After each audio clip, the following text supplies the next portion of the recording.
ശ്രീ ഷോൺ ജോർജ്, ഈ SDPI സഖ്യം അത് കോൺഗ്രസുമായും CPM-ഉമായും അതിലൊരു അത്ഭുതമില്ല. കാരണം അത് കഴിഞ്ഞ തദ്ദേശ തെരഞ്ഞെടുപ്പിലാണെങ്കിലും ഇപ്പോൾ അടുത്തിടെ നടന്ന പാലക്കാട് ഉപതെരഞ്ഞെടുപ്പിലൊക്കെ ആണെങ്കിലും ഇത് സംഭവിക്കുന്നതാണ്. ഇപ്പോൾ ഈ വരുന്ന തദ്ദേശ തെരഞ്ഞെടുപ്പിലും നമുക്ക് മനസ്സിലാക്കാൻ കഴിയുന്നത് SDPI ചില സ്ഥലങ്ങളിലേക്ക് അവർക്ക് സ്വന്തം സ്ഥാനാർത്ഥികളുണ്ട്, ബാക്കി സ്ഥലങ്ങളിൽ CPM-നോ അല്ലെങ്കിൽ കോൺഗ്രസിനോ വോട്ട് മറിച്ച് നൽകുക എന്ന് തന്നെയാണ് അവരുടെ നീക്കം. അതിനെ ഈ രണ്ട് മുന്നണികളും തള്ളുന്നുമില്ല, അവരതിനെ അംഗീകരിക്കുക കൂടിയാണ്. അങ്ങ് എങ്ങനെയാണ് ഈ വിഷയത്തോട് പ്രതികരിക്കുന്നത് ശ്രീ ഷോൺ ജോർജ്? ഇതിവിടെ ഈ SDP കഴിഞ്ഞ കാലങ്ങളിലെ SDPയുടെ പിന്തുണ, SDPയുടെയും ജമാഅത്ത് ഇസ്ലാമിയുടെ ഒക്കെ പിന്തുണ കേരളത്തിൽ വാങ്ങിക്കുമ്പോൾ കോൺഗ്രസിനും CPM-നും ഒക്കെ ഒരു ഒളിമറ ഉണ്ടായിരുന്ന ഒരു കാലഘട്ടം ഉണ്ടായിരുന്നു. അത് പോയിട്ട് വളരെ പരസ്യമായി തന്നെ അവരെ അംഗീകരിച്ചുകൊണ്ട് പോകുന്ന സാഹചര്യം. മാത്രമല്ല, ഇവർ കാണിക്കുന്ന ഈ പ്രവൃത്തി കൊണ്ടുണ്ടാകുന്ന ഒരു ഏറ്റവും വലിയ കുഴപ്പം എന്ന് പറയുന്നത്, ഇപ്പോഴും ഈ രാജ്യത്തെ സ്നേഹിക്കുന്ന, ഈ രാജ്യത്തിന്റെ അഖണ്ഡതയെ അംഗീകരിക്കുന്ന നാഷണലിസ്റ്റ് മുസ്ലിങ്ങളുണ്ട് ധാരാളം ആളുകൾ. അവരെ കൂടെ ഇപ്പോ ഇവർ പറയുന്ന കേൾക്കാൻ നിർബന്ധിതമാക്കുന്ന സാഹചര്യത്തിലേക്കാണ് പോകുന്നത്. ഇപ്പോ ഈ കഴിഞ്ഞ ദിവസങ്ങളുണ്ടായ 3-4 വിഷയങ്ങൾ എടുത്തു പറയേണ്ടത്. കഴിഞ്ഞ ദിവസം താമരശ്ശേരി രൂപത ബിഷപ്പിന് ഒരു കത്ത് ലഭിച്ചു, ഒരു ഭീഷണി കത്ത്. ആ കത്തിന്റെ കോപ്പി സെയിന്റ് റീത്ത സ്കൂളിൽ ലഭിക്കുന്നു. ഈ സെയിന്റ് റീത്ത സ്കൂളിൽ ലഭിക്കുന്ന കോപ്പിയുടെ ഒരു ഭീഷണി കത്തിന്റെ കോപ്പി താമരശ്ശേരി രൂപത ബിഷപ്പിന് ലഭിക്കേണ്ട കാര്യമില്ല. താമരശ്ശേരി രൂപത ബിഷപ്പുമായിട്ട് എന്താണ് കണക്ഷൻ എന്ന് നമ്മൾ അന്വേഷിച്ചപ്പോ, ഈയിടെ ഈ ലവ് ജിഹാദുമായി ബന്ധപ്പെട്ട് പുറത്തിറങ്ങാനിരിക്കുന്ന ഹാൽ എന്ന് പറയുന്ന സിനിമയ്ക്ക് എതിരെ പരാതി കൊടുത്തതാണ് താമരശ്ശേരി രൂപത ബിഷപ്പ് ചെയ്തത്. താമരശ്ശേരി തന്നെ ഫ്രഷ് കട്ട് എന്ന് പറയുന്ന ഒരു ഫാക്ടറി വലിയ രീതിയിൽ ആക്രമിക്കപ്പെട്ടു, അത് തീ വെച്ച് കൊള്ള ചെയ്യപ്പെട്ടു.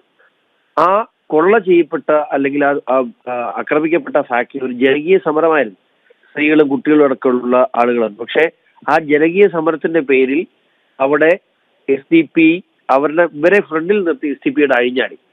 അവിടെ അറസ്റ്റ് ചെയ്ത 10 പേരിൽ ആ നാട്ടുകാരനല്ലാതെ പുറത്തുനിന്ന് വന്ന ഒരു SDP-യെ അറസ്റ്റ് ചെയ്യപ്പെട്ടിട്ടുണ്ട്.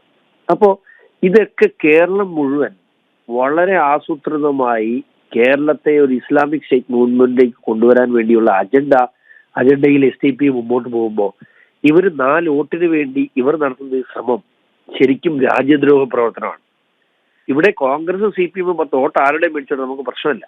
പക്ഷെ ഇത്തരത്തിലുള്ളൊരു സംഘടനയെ ഓരോ ദിവസവും അവർ കേരളത്തെ ഒരു കോൺസെൻട്രേഷൻ സ്റ്റേറ്റ് ആയിട്ട് കണ്ട് കേരളത്തിലെ എല്ലാ രാഷ്ട്രീയ പാർട്ടികളിലും നുഴഞ്ഞു കയറി എല്ലാ രാഷ്ട്രീയ പാർട്ടികളെയും നിയന്ത്രിക്കുന്ന സാഹചര്യത്തിലേക്കാണ് അവർ പോകുന്നത്.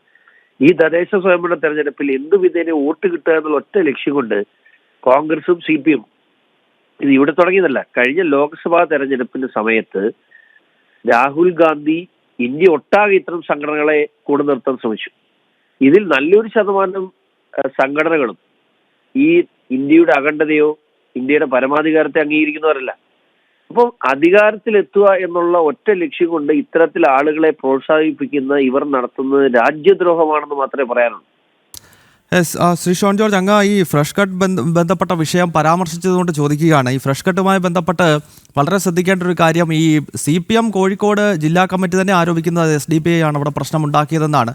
പോലീസ് അംഗീകരിക്കുന്നുണ്ട് SDPI ഭീകരർ അതിൽ നുഴഞ്ഞു കയറിയിട്ടുണ്ട്. പക്ഷേ ശ്രദ്ധിക്കേണ്ടത്, ഈ അറസ്റ്റിലായ പല ആളുകളും DYFIയുടെയും CPM-ൻ്റെയും ഒക്കെ ചുമതല വഹിക്കുന്നതാണ്. അപ്പോൾ ഈ ആലപ്പുഴയിലൊക്കെ സുധാകരനൊക്കെ പറയുന്നത് പോലെ ഈ പകൽ സമയത്ത് DYFI അല്ലെങ്കിൽ CPM, യൂത്ത് കോൺഗ്രസ്, രാത്രിയായി കഴിഞ്ഞാൽ SDPI, ആ ഒരു പ്രവണത വളരെ ശക്തമാകുന്നു എന്നതിൻ്റെ ഉദാഹരണം കൂടിയാണല്ലോ ഈ ഫ്രഷ് കട്ട് സംഭവമൊക്കെ സൂചിപ്പിക്കുന്നത് ശ്രീ ഷോൺ ജോർജ്.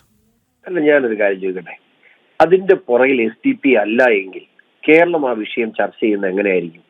കേരളത്തിൽ നടന്നതിലെ ഏറ്റവും വലിയൊരു ആക്രമണവും ഒരു ഫാക്ടറി കത്തിക്കുകയും ആ ഫാക്ടറിയിൽ 12ഓളം വാഹനങ്ങൾ കത്തിക്കുകയും നിരവധി ഇതിന് നാശനഷ്ടം വരുത്തുകയും ചെയ്ത സംഭവത്തെ കേരളത്തിലെ ജനം TV ഒഴികെ മറ്റേതെങ്കിലും മാധ്യമങ്ങൾ കൈകാര്യം ചെയ്തു? ഈ വിഷയങ്ങളെ കുറിച്ച് പറയാൻ നിങ്ങൾ ആദ്യം മനസ്സിലാക്കേണ്ടത്, കേരളത്തിന്റെ ചാനൽ മേഖലയിലെ പരസ്യങ്ങളെ നിയന്ത്രിക്കാൻ ഇവർക്ക് കഴിയുന്നു. ഇപ്പോ കേരളത്തിൽ എല്ലാ ചാനലുകളും ഏതെങ്കിലും ഒരു ചാനൽ SDP-ക്കെതിരെ വാർത്ത കൊടുത്താൽ അവരുടെ പരസ്യത്തെ 50% വരെ പരസ്യത്തെ ഇവർ നശിപ്പിച്ച് കളയാൻ. ഇത് എല്ലാ മേഖലയിലും, അത് സിനിമാ രംഗത്ത്, സാമ്പത്തിക രംഗത്ത്, റിയൽ എസ്റ്റേറ്റ് രംഗത്ത്, അതുപോലെ എന്തിന് നമ്മുടെ നാട്ടിലുള്ള ചായക്കടകളുടെ രംഗത്ത്, എന്തിന് നമ്മുടെ ഈ ഈന്തപ്പഴം വിൽക്കുന്ന കടകൾ ശ്രദ്ധിച്ചിട്ടുണ്ടോ കേരളം മുഴുവൻ?